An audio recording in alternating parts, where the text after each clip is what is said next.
Halo, selamat pagi anak-anak. Apa kabar kalian hari ini? Miss harap semuanya dalam keadaan sehat ya, agar bisa mengikuti pembelajaran hari ini dengan baik, dengan fokus. Hari ini kita akan belajar tema 2. Ya, kita sudah masuk ke tema 2 ya. Subtema 1, kita akan belajar dari pembelajaran 1 sampai 3. Silakan kalian berdoa sebelum mulai belajar. Kalau sudah, mari kita lihat, mari kita perhatikan video pembelajaran hari ini. Simak baik-baik ya. Kita mulai pembelajaran hari ini dengan muatan pelajaran IPA tentang energi matahari dalam kehidupan sehari-hari. Energi adalah kemampuan untuk melakukan kerja atau sebuah pekerjaan. Nah, sumber energi terbesar di bumi adalah matahari. Berikut ini adalah peran matahari bagi kehidupan di bumi sebagai berikut. Yang pertama, matahari membuat terjadinya siang dan malam. Ya, kalau siang ditandai dengan adanya matahari ya. Kalau malam ditandai dengan adanya bulan. Matahari mengakibatkan terjadinya 4 musim di belahan bumi utara dan selatan, yaitu musim panas, gugur, dingin, dan semi. Berperan juga dalam siklus perputaran air sehingga terjadi perubahan cuaca, mendung, panas, dan hujan. Berperan dalam proses fotosintesis pada tumbuhan dan juga mengakibatkan perbedaan suhu udara yang memicu terjadinya angin. Tiupan angin dapat dimanfaatkan sebagai sumber energi lainnya. Panas matahari mengakibatkan air laut menguap yang dapat dimanfaatkan pada proses pembuatan garam. Cahaya dan panas matahari digunakan sebagai sumber energi pada panel surya yang mengubah energi cahaya matahari menjadi energi listrik. Jadi, cahaya matahari, panas matahari bisa diubah menjadi listrik ya. Dan yang terakhir, cahaya matahari di pagi hari membantu proses terjadinya vitamin D yang berguna bagi pertumbuhan tulang pada anak-anak. Nah, kalian boleh memanfaatkan waktu selama masih belajar di rumah, sempatkan diri untuk berjemur di bawah terik matahari 15-20 menit di pagi hari, karena pagi hari adalah panas matahari yang cocok untuk membentuk vitamin D pada tubuh kalian.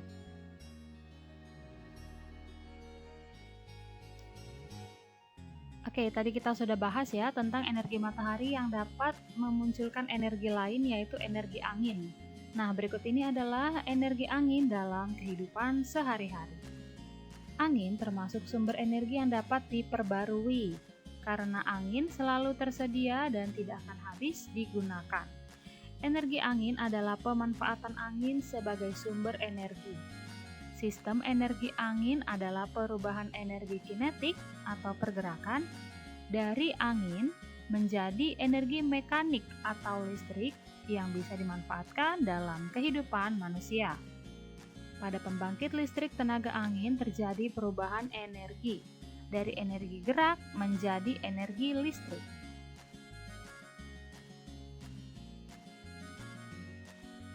Di Indonesia, pembangkit listrik yang memanfaatkan tenaga angin disebut pembangkit listrik tenaga bayu atau yang disingkat sebagai PLTB. Pemanfaatan energi angin ini menggunakan kincir angin, lalu dihubungkan menggunakan generator ataupun turbin. Proses yang dilakukan ini akan menghasilkan tenaga listrik yang dapat dimanfaatkan sebagai sumber energi. Kalian juga bisa merasakan ya manfaatnya dalam kehidupan kalian. Kalian menggunakan listrik setiap harinya.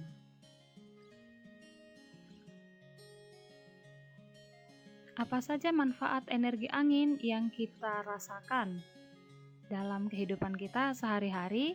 Tentu saja ada banyak ya.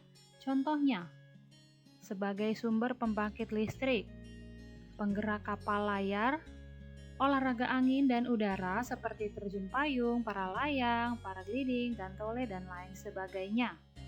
Untuk permainan dan hiburan layang-layang dan pesawat dari kertas, tentu saja membutuhkan angin. Relaksasi memberikan kesejukan. Pemanfaatan dalam irigasi untuk menentukan arah mata angin. Selanjutnya, Penggunaan dalam prinsip aerodinamika seperti mobil balap, kendaraan bermotor, pesawat terbang, rudal, dan peralatan perang lainnya. Sebagai perkembangbiakan tumbuhan, ventilasi udara, pembentukan batuan, mengeringkan pakaian dan rambut, dan pendingin mesin. Kipas menghasilkan energi angin untuk mendinginkan perangkat elektronik. Mari kita lanjut ke materi bahasa Indonesia tentang mengidentifikasi informasi ke dalam bentuk peta pikiran. Nah, masih ingat ya kalian dengan bentuk peta pikiran? Ya, peta pikiran adalah penyajian suatu informasi menggunakan garis, kata, simbol, gambar, dan warna, sehingga suatu informasi dapat dipelajari dan diingat secara cepat serta efisien. Peta pikiran dapat dibuat yang pertama dari gagasan pokok dan gagasan pendukung suatu paragraf, seperti yang kita bahas di pembelajaran sebelumnya. Yang kedua, dapat berbentuk tulisan maupun gambar. Nah, ini agar lebih menarik dan lebih mudah diingat. Berikut ini adalah contoh peta pikiran, manfaat energi matahari bagi makhluk hidup yang disertai gambar yang lebih menarik.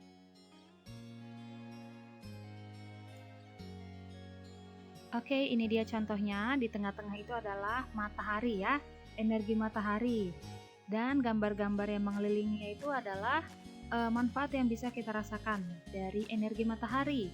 Yang pertama tentu saja untuk menerangi bumi, membuat terjadinya siang dan malam, berperan dalam proses terjadinya awan, sumber energi pada panel surya, berperan dalam proses fotosintesis, terjadinya siklus perputaran air, dan lain sebagainya. Ini adalah contoh ya pembuatan peta pikiran tentang manfaat dari energi matahari.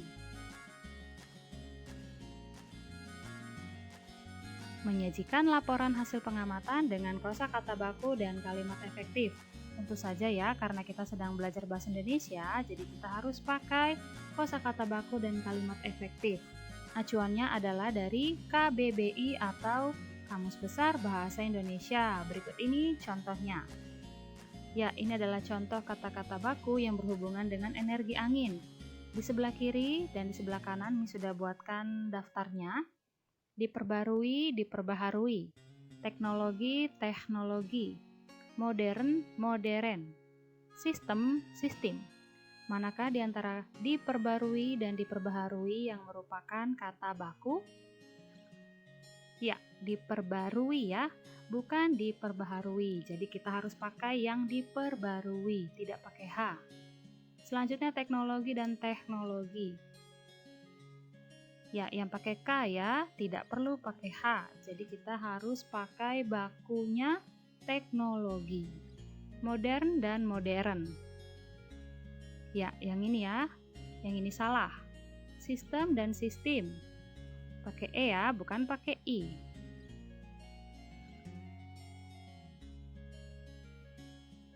Kalimat efektif merupakan kalimat yang sesuai dengan kaidah bahasa, baik ejaan maupun tanda bacanya, sehingga mudah dipahami atau didengar.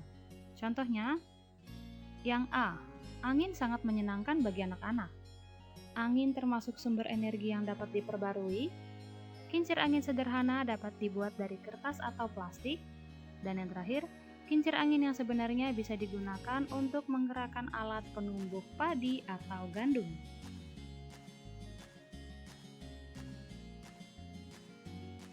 Oke, sekarang mari kita beralih ke IPS tentang sumber daya alam. Indonesia memiliki sumber daya alam yang berlimpah untuk memenuhi kebutuhannya. Seperti laut yang terkenal dengan ikannya, lahan subur yang menghasilkan padi, jagung, serta tumbuhan lainnya yang sangat berguna, gas bumi, minyak bumi, serta logam yang memberikan manfaat bagi masyarakat.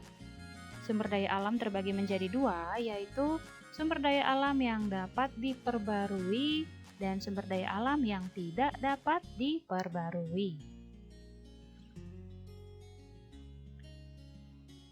Sumber daya alam yang dapat diperbarui, contohnya tumbuhan, hewan, sinar matahari, angin, dan air. Sumber daya alam ini dapat diperbarui karena terus tersedia dan dapat kita kelola dan memperbanyak jumlahnya. Untuk itu ketersediaannya harus kita gunakan dengan bijak dan melestarikannya. Yang kedua yaitu sumber daya alam yang tidak dapat diperbarui. Contohnya minyak bumi, emas, besi, dan berbagai barang tambang lainnya. Tidak dapat diperbarui karena jumlahnya sangat terbatas. Jika penggunaannya berlebihan akan berdampak negatif bagi kehidupan manusia.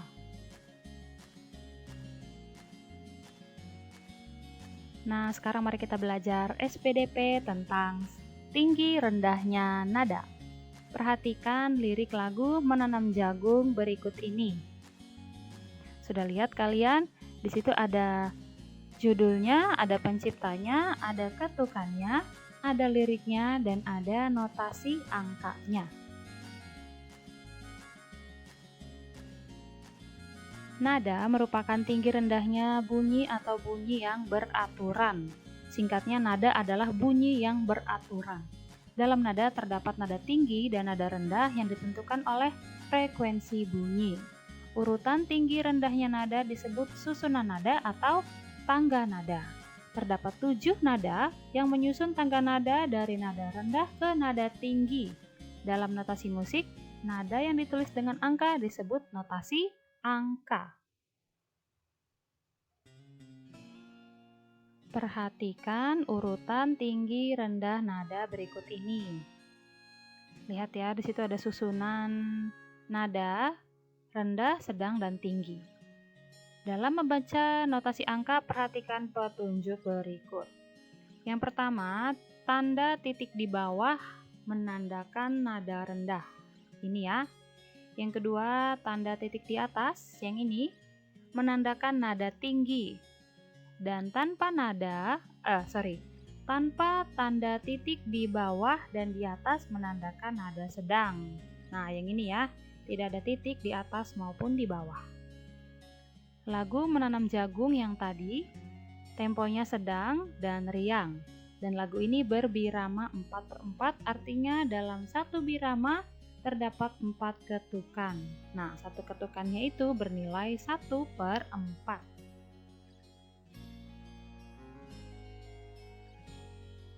Mari kita belajar PPKN tentang hak dan kewajiban. Apa itu hak?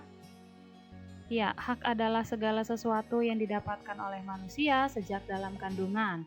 Contoh hak-hak yang dapat diperoleh manusia dalam pemanfaatan air. Yang pertama, mendapatkan air bersih. Yang kedua, mendapatkan fungsi utama air, misalnya untuk minum, mandi, dan mencuci. Yang ketiga, hak untuk mendapatkan air yang cukup sesuai kebutuhan. Dan hak untuk mendapatkan aliran air yang lancar. Dan yang terakhir, untuk memanfaatkan air untuk mengairi sawah atau irigasi.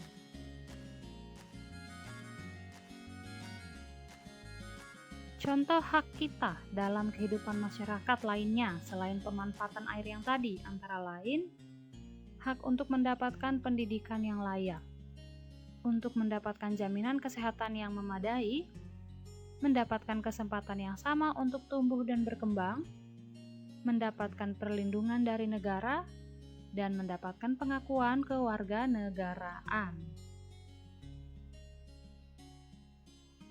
Selanjutnya yaitu kewajiban. Adalah sesuatu yang harus dilaksanakan dan apabila tidak dilaksanakan akan mendapat sanksi. Contoh kewajiban yang harus dilakukan dalam pemanfaatan air yaitu cermat dalam menggunakan air sesuai kebutuhan, jadi tidak boros dan juga tidak kekurangan. Yang kedua, menjaga kebersihan dan kemurnian sumber air, memanfaatkan fungsi air untuk kebutuhan orang banyak tanpa merusak dan mencemari air. Tidak menghambur-hambur air untuk kebutuhan yang tidak penting, dan menutup keran air jika sudah tidak digunakan supaya tidak banyak air yang keluar dan kita juga sudah menghemat penggunaan air.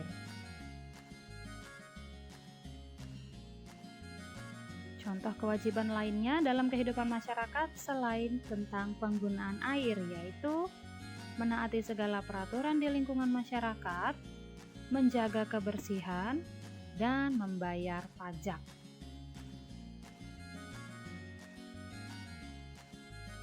Hak anak di rumah.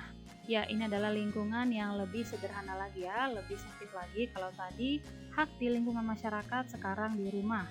Hak kalian berhak mendapatkan kasih sayang, perlindungan, hak untuk bermain, mendapatkan kesehatan, dan mendapatkan pendidikan.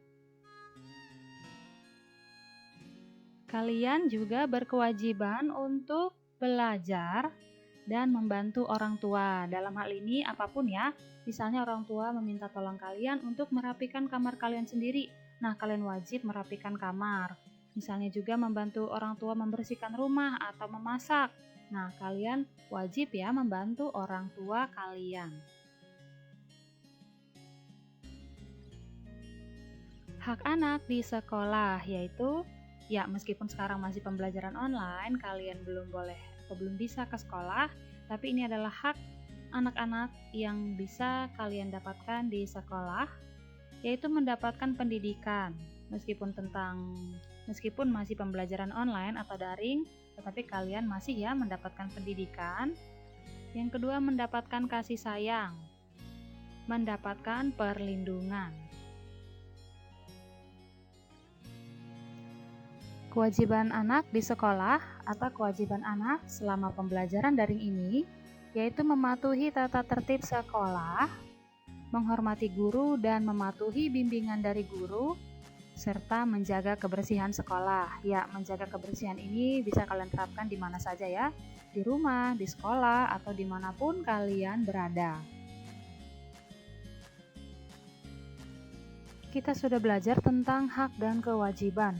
Nah, jadi apa perbedaan antara hak dan kewajiban?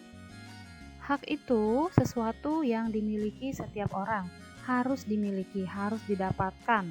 Sedangkan kewajiban yaitu yang harus dilaksanakan atau dilakukan untuk mendapatkan hak. Jadi hak dan kewajiban ini harus dilaksanakan secara seimbang. Kita akan mendapatkan hak kita jika kita sudah melakukan kewajiban kita. Sebaliknya, jika kita sudah melakukan kewajiban kita berhak menuntut atau mendapatkan hak yang seharusnya kita miliki.